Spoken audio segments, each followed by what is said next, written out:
गर्मी बाहो सरवा साढ़े आओ आओ चाचा बैठा अरे बैठाओ ना जैसे ढकेल देते हैं अकेला तो नहीं है इतना जल्दी में बाहर।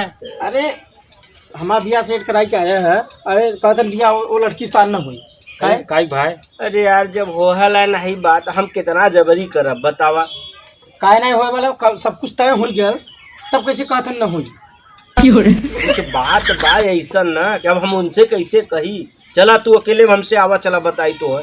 चला सुन के आवत है का दिक्कत सुन है। ला चला चला चला तो बताई आवा। अब कैसे कही हम तो खुदे चाहते हमारे बेटवा के बियाह हो चलवा हम पतवा और रोटी बना के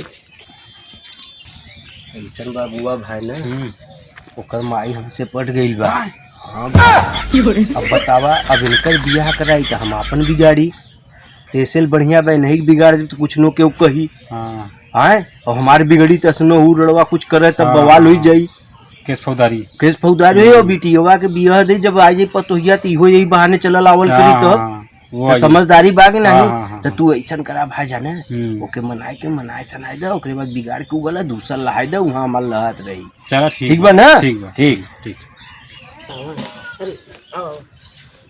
का बताएं अरे ऐसा बात है जब तुझसे बतावला नहीं रहा का बात बा अब बात ऐसा रहा है ना कि जोने तोर बियाह होने वाला रहा हाँ ओकरे बाबा से अरे अरे भाई हम बिया न करा जाना ना बहुत मना के दे भाई सही करे मना के दे बहुत अच्छा करे। करेला। हम तो बाबू की सोचत रहे कि हमारा काम बिगाड़ा था लेकिन बाबू तो हमारे बहुत सोचत है वो हाँ समझ ले बाबू हमें बहुत प्यार करे हाँ चलते उनसे माफी मांगा हाँ, ना तो हाँ, गुस्सा जाइए हाँ हाँ ना चल ठीक करे बता दूसरा लावत है हाँ, हाँ। चल